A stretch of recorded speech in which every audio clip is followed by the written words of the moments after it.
वर्णम कीर्तिम मतिम लक्ष्मीम स्वास्थ्यमायुष विंदित ब्रह्मो मुहूर्ते संजाग्रक्षी वा पंकज यथा। इस श्लोक के अनुसार जिनको सुंदरता, धन, लक्ष्मी, बुद्धि, स्वास्थ्य और लंबी आयु की प्राप्ति करनी है, उनको ब्रह्म मुहूर्त में अवश्य उठना चाहिए। रोज ब्रह्म मुहूर्त में जागने वाले लोगों का शरीर कमल की तरह सुंदर हो जाता है। 24 घंटे में 30 मुहूर्त होते हैं और इन 30 मुहूर्त में 8 प्रहर होते हैं। दिन के 4 प्रहर पूर्वान, मध्याह्न, अपराह्न और सायंकाल, और रात के 4 प्रहर प्रदोष, निशिथ, त्रियामा और उषा। रात्रि के चौथे प्रहर या सूर्योदय से पहले के दूसरे अंतिम मुहूर्त को उषा या ब्रह्म मुहूर्त कहा जाता है। सूर्योदय से ठीक 96 मिनट पहले का मुहूर्त ब्रह्म मुहूर्त कहलाता है। इसे हम अमृत बेला के नाम से भी जानते हैं। अगर इस चमत्कारी समय का प्रयोग करना आपको आ गया तो कुछ ही समय में आपके जीवन में ऐसे बदलाव होंगे जिसको देख के आप दंग रह जाओगे और किसी भी ड्रीम को इतने आसानी से हासिल कर लोगे जिसके बारे में आपने कभी सोचा भी नहीं होगा। लेकिन ब्रह्म मुहूर्त में ये सब होता कैसे है, आइए जानते हैं इस वीडियो में। ब्रह्म मुहूर्त का अर्थ है द टाइम ऑफ क्रिएटर। यही वो समय है जब आप खुद को बेस्ट बना सकते हैं किसी भी फील्ड में। आप वैसे बन जाएंगे जैसा आप चाहते हैं और वो भी बहुत जल्दी। जैसे कि हमने बताया कि सूर्योदय के ठीक 96 मिनट पहले ब्रह्म मुहूर्त प्रारंभ होता है। वैसे तो ब्रह्म मुहूर्त सुबह 3:30 बजे से लेके 5:30 या 6 बजे तक चलता है, पर अगर आपको एग्जैक्ट टाइम का पता लगाना है तो आप गूगल पर जाइए और सर्च कीजिए sunrise time in my location. For example, मैं सर्च करता हूँ sunrise time in my location और ये हो गया सनराइज का समय। इसमें से आपको 96 मिनट माइनस कर देना है और जो टाइम आता है वो आपका ब्रह्म मुहूर्त का स्टार्ट का टाइम है और ये टाइम से अगले 48 मिनट तक ब्रह्म मुहूर्त का समय होता है। मनुस्मृति में महर्षि मनु ने भी कहा है कि ब्रह्म मुहूर्त में उठकर हमें ध्यान यानी कि मेडिटेशन और वेदों का अध्ययन करना चाहिए।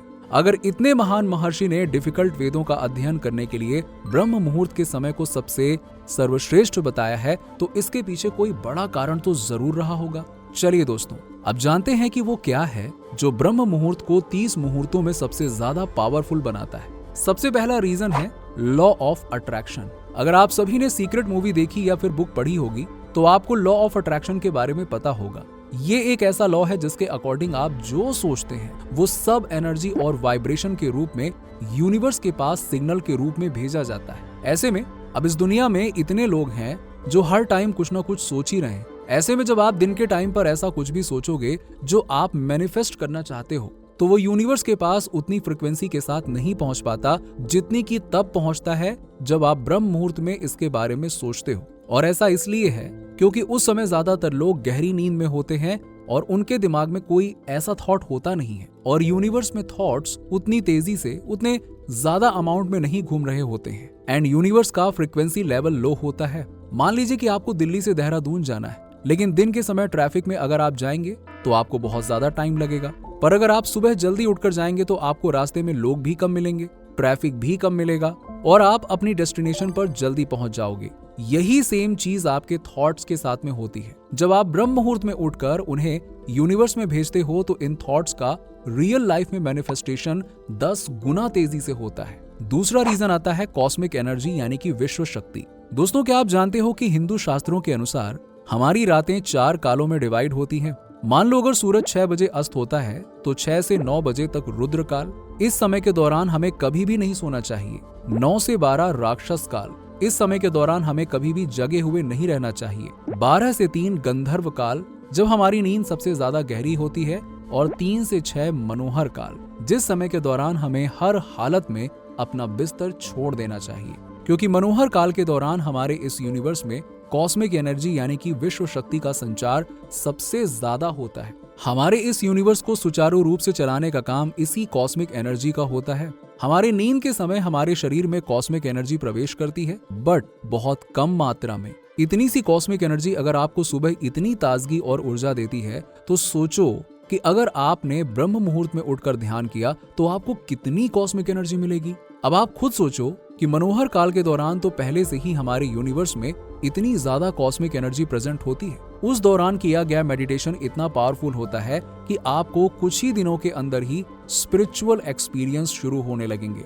आपकी विश्व शक्ति का लेवल इतना बढ़ जाएगा कि आप अपनी कॉन्शियसनेस, इंटेलिजेंस एंड कंसंट्रेशन देखकर आप खुद ही चौंक जाओगे। इतना ही नहीं, आपने सबकॉन्शियस माइंड की पावर्स के बारे में तो सुना या फिर पढ़ा तो जरूर होगा। यही कॉस्मिक एनर्जी या विश्व शक्ति हमारे सबकॉन्शियस माइंड को बहुत ही पावरफुल बनाती है। इसीलिए ज्यादा से ज्यादा कॉस्मिक एनर्जी पाने के लिए साधु, योगी ब्रह्म मुहूर्त के दौरान मेडिटेशन करते हैं। उस समय के दौरान कंसंट्रेशन के साथ किया गया कोई भी काम, चाहे वो पढ़ाई हो, मेडिटेशन हो या कुछ भी हो, उस काम के रिजल्ट्स आपको एक्स्ट्रा ऑर्डिनरी ही मिलते हैं। तीसरा रीजन आता है सर्केडियन रिदम। अब आप ये सर्केडियन रिदम डायग्राम को देखिए। सुबह के 4 बजे हमारी बॉडी का टेम्परेचर सबसे कम और ब्रेन में मेलाटोनिन का लेवल सबसे ज्यादा होता है और लगभग सुबह के 7:30 के आसपास हमारा ब्रेन मेलाटोनिन बनाना पूरी तरह से बंद कर देता है। अब आप सोच रहे होंगे कि आखिरकार ये मेलाटोनिन क्या होता है, तो सुनिए। सुबह के समय ब्रेन में मेलाटोनिन का लेवल ज्यादा होने की वजह से दिमाग बहुत ही शांत और स्टेबल होता है, जिसके चलते हमारे ब्रेन की कंसंट्रेशन और फोकस करने की एबिलिटी बहुत ज्यादा बढ़ जाती है। आयुर्वेद के हिसाब से हमारा शरीर 5 एलिमेंट से मिलकर बना हुआ है। ईथर यानी आकाश, एयर यानी वायु, फायर यानी अग्नि, वाटर यानी जल एंड अर्थ यानी कि पृथ्वी। और इन्हीं 5 एलिमेंट से मिलकर हमारे शरीर की 3 मुख्य एनर्जी का निर्माण होता है। फर्स्ट वात, नंबर 2 पित्त, नंबर 3 कफ। वाता यानी कि एयर एंड स्पेस, पित्त यानी कि फायर, कफ यानी कि अर्थ एंड वाटर। इनमें वाता काफी महत्वपूर्ण है। सुबह 2 से 6 और शाम को 2 से 6 के बीच में हमारी बॉडी में वाता एनर्जी डोमिनेंट होती है और इस समय के दौरान हमारे दिमाग की क्रिएटिविटी, कंसंट्रेशन और फोकस करने की एबिलिटी बहुत ज्यादा होती है। इसीलिए इस समय में हमें ज्यादा से ज्यादा मेंटल और क्रिएटिव वर्क करने चाहिए ताकि हमारी प्रकृति भी आपका उस काम को करने में साथ दे सके। सो टू कंक्लूड, हमारा शरीर प्रकृति के बनाए इन नियमों के अनुसार चलना चाहिए। अगर आप नेचर और यूनिवर्स के हिसाब से चलोगे तो ये नेचर और ब्रह्मांड भी आपका साथ देंगे और आप अपनी लाइफ के सारे गोल्स बहुत आसानी से अचीव कर पाओगे। और लास्ट में, बेस्ट एंड प्योर एनवायरनमेंट। ब्रह्म मुहूर्त वो समय होता है जब हमारे यहाँ की सड़कों पर शोर नहीं होता है, जब लोग अपनी कार या बाइक लेकर सड़कों पर धुआं छोड़ते हुए नहीं निकलते हैं, जब आसपास के वातावरण में किसी भी तरह का शोर शराबा नहीं सुनाई देता, जब पूरा ब्रह्मांड मानो नींद से उठकर अगली सुबह के लिए रेडी हो रहा होता है। ऐसे में ना तो पोल्यूशन होता है, ना ही किसी तरह का शोर होता है। 4% कार्बन डाइऑक्साइड और 41% ऑक्सीजन के साथ इस समय पूरा एनवायरनमेंट प्योर फॉर्म में होता है। आपको प्योर वाइब्रेशन, प्योर एयर मिलती है, जिससे आपका बॉडी का सिस्टम इंटरनल लेवल पर खुद को ऑटोमेटिकली हील करना शुरू कर देता है। ब्रह्म मुहूर्त में उठने के फायदे न केवल शरीर महसूस करेगा बल्कि माइंड एंड नर्वस सिस्टम भी करेगा। और जब ये बैलेंस होकर और हेल्दी होकर चलेंगे तब डेफिनेटली आपको एक्स्ट्रा ऑर्डिनरी रिजल्ट्स मिलेंगे।